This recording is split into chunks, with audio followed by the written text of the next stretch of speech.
Well, shalom, shalom again, again. I'm not sure what happened last live stream. For those of you who are just, if you're just listening to this right now, or if you're listening to a replay of this, a few minutes ago, the internet just died. And so the live stream stopped. So this is a continuation of what we were talking about in the last live stream about maybe about 10 minutes ago now. So yeah, well, thank you. Thanks everyone for coming back. Anyway, thank you, Tammy. Shalom, Tammy. Good to see you again. Hope everyone else comes back here. All right. I'm not sure what happened. So yeah, I just want to make sure everything is going. It looks like everything is still going on. Shalom again. Sayer, shalom again. Yes. Child of one true king. All right. Yes. Good to see you. Blessings. Good to see you. Okay, so where were we? I think I was talking about the three categories of sin when all of a sudden, lights out, so to speak. So it wasn't a power outage. It was an internet outage. I'm not sure what happened. One of those things. But anyways, we're live. So yeah, the Tower Time says, shalom, y'all. Shalom, Tower Time. Good to see you. Blessings to you. Looks good. Okay, thank you.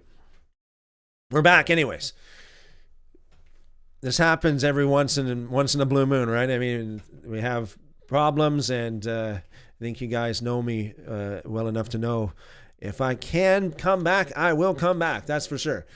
Okay, yeah, three categories of sin we're talking about. We're comparing the Garden of Eden with what it says in 1 John, right?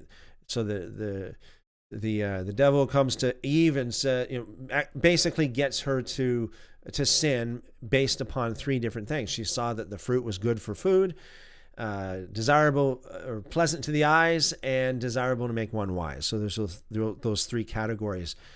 And we read about it in 1 John as well. It seems like I think it's the exact same sequence. There's the lust of the flesh, the lust of the eyes, and the pride of life. The lust of the flesh, the lust of the eyes, and the pride of life. And when Yeshua was tempted, he was also tempted with, those three categories. So it's like every sin you can think of is categorized into one or more of those three categories. The temptation of Jesus, right? There was the pride of life. The devil took him to the pinnacle of the temple. Oh, throw yourself down. You're the Son of God. If you're the Son of God, you can throw yourself down. For it is written, and the Word of God says that He will give His angels charge over you. So the devil tempted him in the area of the pride of life, or presumption, right? to tempt the Lord. And then there was that if you're the Son of God, turn the stones into bread. Right? There's the lust of the flesh again. Good for food thing. And then there's the showing him the kingdoms. I'll give you all this, all the beauty, the glory of the kingdoms. So that's the lust of the eyes, right? So anyways, Benjamin says here, never thought about it, and this is so true. Thank you very much, Benjamin. Again, appreciate it. All right. I think that is it. So I'm going to quickly talk about a very interesting kind of I guess my grandmother would say a comical fallacy. Alan, yeah, back again. Shalom again. Shalom, Alan. Good to see you. Yeah. I don't know what happened, Alan. I'm not sure what happened. All of a sudden, internet dropped out here. It wasn't a power outage or anything like that. All of a sudden, it's like I got a notification that says, connection dropped, reconnecting, and I'm thinking, oh, it happened once before where it's like, it come up like reconnecting. It was only like a little glitch in the system. And I think I asked everybody, it's like, am I still on? This time, apparently, I wasn't still on. For some reason, YouTube cuts out so easily with this kind of stuff as well, whereas other platforms stay running. So it's one thing I would like to see YouTube improve there, is if there's a drop in the connection, not to actually end the live stream, Anyways, this is kind of a funny one. Well, it's not funny, but it's kind of funny. We've been talking a lot about fallacies, right? I think the best way to understand any true fallacy is to understand that it just means that a fallacy is. I'm trying to word it in such a way that it's understandable. What I want to say is a fallacy means that it doesn't mean. Okay? A fallacy means that it doesn't mean. So, for example, the ad hominem fallacy, ad hominem, to the person, is what it literally means. So the ad hominem fallacy means that just because you attack a person doesn't mean that what they say is not true. Just because even if a person is just an all-out idiot, it doesn't mean, it could be, but it doesn't necessarily prove that what they say or any particular point or everything they say is to be thrown out, right? Because even an idiot can say something that's true, Even a liar can say something. Actually, liars tell the truth, but sometimes anyway. So, the word fallacy, the best way to look at it is, if it's a fallacy, it just means that it doesn't mean. So the ad hominem fallacy means that if a person is attacked, if a person's character is attacked, then that doesn't mean that what they say is true or not true, or true, either way. Okay? So this one is the fallacy, and I'm getting this from Indeed.com, giving credit where credit's due here. The fallacy. Let me see if I can kind of, where'd that go? Yeah, right there. Kind of zoom in a little bit more so you guys can read this. The fallacy. This fallacy occurs when an individual tries to prove their point using a logical fallacy that may cause other people to believe the entire claim is false. A logical fallacy may undermine their argument, but it doesn't necessarily make their claims false. Just before we get into the example, so what does this mean? What is this talking about? So it just simply means that if a person is making an argument and they are if they're engaging in a fallacy, it means that their argument is no good, but it doesn't mean that their conclusion is false. On the other hand, it doesn't mean that their conclusion is true either. It just means that their thought processes that they're using to reach that conclusion is not good, is not logical, consistent. So the fallacy is saying, well, okay, so Johnny, he committed the ad hominem fallacy. Therefore, everything he says is false. Not necessarily. It can be, yeah. It just means that his argument or that fallacy is disproving the evidence, but the claim can still be true. So here's an example. Person A. Customer segmentation is a successful marketing strategy because no one has ever said it isn't, right? So that's the initial claim there. Customer segmentation is a successful marketing strategy because no one has ever said it isn't. Person B, you're using an appeal, so this person is replying to person A, you're using an appeal to ignorance fallacy, right? So the appeal to ignorance fallacy is basically, it says, well, it hasn't been proven false, therefore it's got to be true. Nobody has ever proven it false, therefore it's got to be true. Or you can say the other way around. No one has ever proven it true. Like, okay, so we don't have evidence that I was, let's just say, so we don't have evidence that I was in Washington. Does that mean it's false? No, it doesn't mean that. Just because there's no evidence that I was there doesn't mean I wasn't there. Right? On the other hand, it's like, well, we don't have any evidence that he wasn't in Washington. Does that mean that I'm there? No. Either way, the appeal to ignorance, just because there's of lack of evidence, or just because no one has ever proven it or disproven it, doesn't mean that it's true or false. Doesn't mean that. So that's the appeal to ignorance. So that's what's going on here. Person A is engaging in the appeal to ignorance fallacy.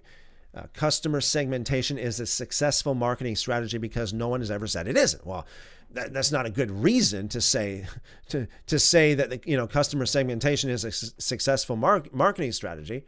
The reason being no one has ever said it isn't. That's not a good reason. So that's a fallacy. That's the appeal to ignorance fallacy. So person B says, you're using an appeal to ignorance fallacy to prove your point. Because of this, I believe you're making an illogical argument. Person C says, while they're using that fallacy, there's actually evidence that shows customer segmentation is an effective marketing strategy. It helps you identify subgroups within a target audience and create content that appeals to individual subgroups. This helps increase sales. Okay, so they had the right. So person A had the right claim, but the wrong evidence. Okay, the right claim with the wrong evidence, or the wrong reason to believe it.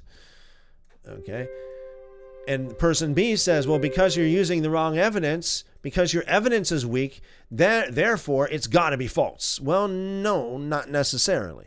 So there's the fallacy. Just because it's a fallacy doesn't mean that the claim is not true. It just means that the evidence that used to support that claim is no good. Okay? So that's a good one. It's kind of, like I said, it's kind of a funny one. The fallacy. Okay, so we got Hannah here with us, and she's going to bless us with some live music. We'll be back to read the Antiquity of the Jews, Book 1, chapters 20 to 22. That's the very last 3 chapters of Book 1. So we're going to finish up Book 1, Lord willing, if we don't have another internet outage or whatever the case, whatever's going on here. So, and let me know, guys, if there's anything. I'm just looking at the stats here. If there's any problem with the quality or connection, let me know. Okay, so Hannah's going to bring some live music for us first, and then we'll be right back. Hannah.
Well, thanks again, Hannah. Beautiful as always.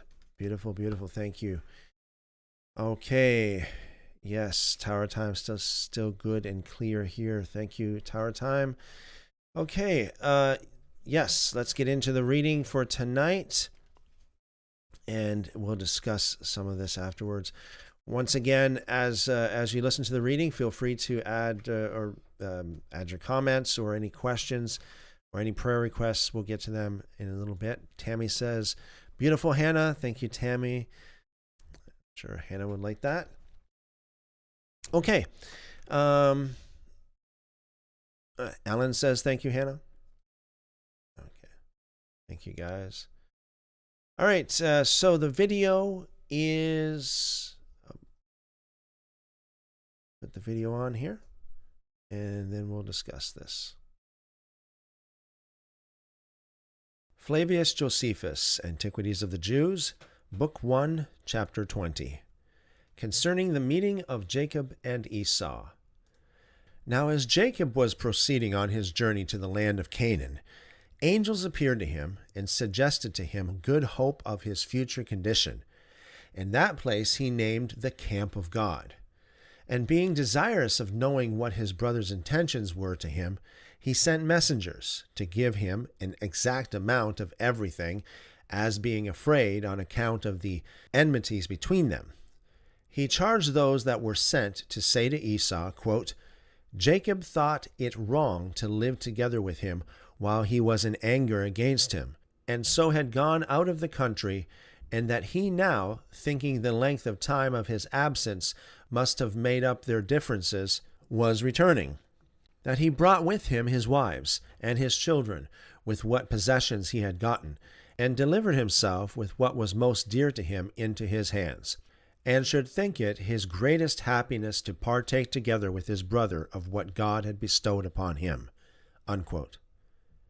So these messengers told him this message, upon which Esau was very glad, and met his brother with 400 men. And Jacob, when he heard that he was coming to meet him with such a number of men, was greatly afraid.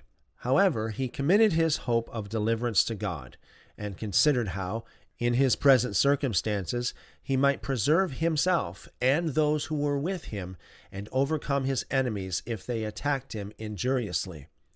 He therefore distributed his company into parts. Some he sent before the rest, and the others he ordered to come close behind, that so, if the first were overpowered when his brother attacked them, they might have those that followed as a refuge to fly unto. And when he had put his company in this order, he sent some of them to carry presents to his brother. The presents were made up of cattle and a great number of four-footed beasts, of many kinds, such as would be very acceptable to those that received them, on account of their rarity. Those that were sent went at certain intervals of space asunder, that, by following thick, one after another, they might appear to be more numerous, that Esau might remit of his anger on account of these presents, if he were still in a passion. Instructions were also given to those that were sent to speak gently to him. When Jacob had made these appointments all the day, and night came on, he moved on with his company, and, as they were gone over a certain river called Jabbok, Jacob was left behind, and meeting with an angel, he wrestled with him, the angel beginning the struggle. But he prevailed over the angel, who used a voice and spake to him in words, exhorting him to be pleased with what had happened to him, and not to suppose that his victory was a small one, but that he had overcome a divine angel, and to esteem the victory as a sign of great blessings that should come to him, and that his offspring should never fail, and that no man should be too hard for his power. He also commanded him to be called Israel, which in the Hebrew tongue signifies one that struggled with the divine angel. These promises were made at the prayer of Jacob, for when he perceived him to be the angel of God, he desired he would signify to him what should befall him hereafter. And when the angel had said what is before related, he disappeared. But Jacob was pleased with these things, and named the place Phanuel, which signifies the face of God. Now when he felt pain by this struggling upon his broad sinew, He abstained from eating that sinew himself afterward, and for his sake it is still not eaten by us. When Jacob understood that his brother was near, he ordered his wives to go before, each by herself, with the handmaids, that they should see the actions of the men as they were fighting, if Esau were so disposed. He then went up to his brother Esau, and bowed down to him, who had no evil design upon him, but saluted him, and asked him about the company of the children and of the women, and desired, when he had understood all he wanted to know about them, that he would go along with him to their father. But Jacob, pretending that the cattle were weary, Esau returned to Seir, for there was his place of habitation, he having named the place Roughness, from his own hairy roughness. Chapter 21, concerning the violation of Dinah's chastity. Hereupon Jacob came to the place till this day called Tents, or Sukkot, from where he went to Shechem, which is a city of the Canaanites. Now as the Shechemites were keeping a festival, Dinah, who was the only daughter of Jacob, went into the city to see the finery of the women of that country. But when Shechem, the son of Hamor the king, saw her, he defiled her by violence, and being greatly in love with her, desired of his father that he would procure the damsel to him for a wife. To which desire he condescended, and came to Jacob, desiring him to give leave that his son Shechem might, according to the law, marry Dinah. But Jacob, not knowing how to deny the desire of one of such great dignity, and yet not thinking it lawful to marry his daughter to a stranger, entreated him to give him leave to have a consultation about what he desired him to do. So the king went away, in hopes that Jacob would grant him this marriage. But Jacob informed his sons of the defilement of their sister, and of the address of Hamor, and desired them to give their advice what they should do. Upon this the greatest part said nothing, not knowing what advice to give. But Simeon and Levi, the brethren of the damsel by the same mother, agreed between themselves upon the action following. It being now the time of a festival, when the Shechemites were employed in ease and feasting, they fell upon the watch when they were asleep, and, coming into the city, slew all the males, as also the king, and his son with them, but spared the women. And when they had done this without their father's consent, they brought away their sister. Now, while Jacob was astonished at the greatness of this act, and was severely blaming his sons for it, God stood by him, and bid him be of good courage, but to purify his tents, and to offer those sacrifices which he had vowed to offer when he went first into Mesopotamia, and saw his vision. As he was therefore purifying his followers, he lighted upon the gods of Laban, for he did not before know they were stolen by Rachel, and he hid them in the earth under an oak in Shechem. And departing thence, he offered sacrifice at Bethel, the place where he saw his dream, when he went first into Mesopotamia. And when he was gone there, and was come over against Ephratah, he there buried Rachel, who died in childbed. She was the only one of Jacob's kindred that had not the honor of burial at Hebron. And when he had mourned for her a great while, he called the son that was born of her Benjamin, because of the sorrow the mother had with him. These are all the children of Jacob, 12 males and 1 female. Of them 8 were legitimate, 6 of Leah and 2 of Rachel. And 4 were of the handmaids, 2 of each, all whose names have been set down already. Chapter 22. How Isaac died and was buried in Hebron. From there Jacob came to Hebron, a city situate among the Canaanites, and there it was that Isaac lived. And so they lived together for a little while, for as to Rebekah, Jacob did not find her alive. Isaac also died not long after the coming of his son, and was buried by his sons with his wife in Hebron, where they had a monument belonging to them from their forefathers. Now Isaac was a man who was beloved of God, and was granted great instances of providence by God, after Abraham his father, and lived to be exceeding old. For when he had lived virtuously 185 years, he then died. Okay. So that concludes the reading for tonight. Yeah, not a whole lot of new information there, apart from what we read in the book of Genesis. As far as I see, there's a little bit of details here and there, but nothing that really is what I would say is a really significant difference. So so that'll be it for tonight. So let me see. Let me just see what we got here.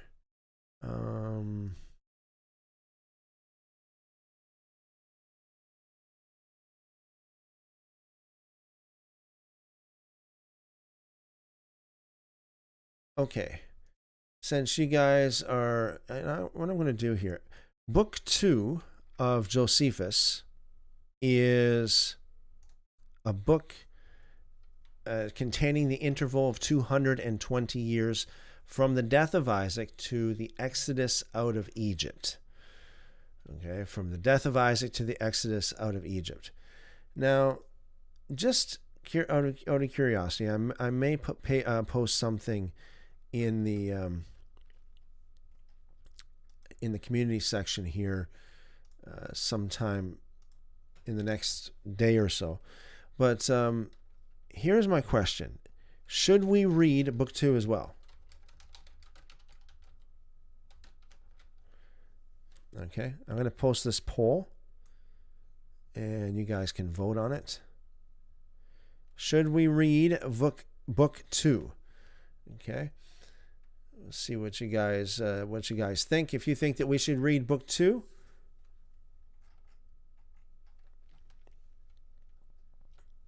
let me know. As always, we're here to serve. Okay, and then for those of you, again, who are new, make sure you're subscribed, make sure you follow, because we do this every single day. In the weekdays, we're going through Josephus. On weekends, we have different kinds of live stream. But see what we got going here so far. Everyone says yes. Everyone says yes so far. Give you a few more minutes there to vote. All right. Yeah. So if we do, look, Book 2. Yeah, it is very interesting anyway. Josephus. So far, everything is yes. Okay. I'll leave that up for a few minutes.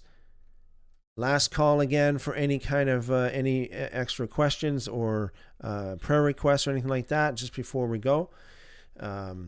Leave a like if you haven't already. I know some of you have left a like on the previous video.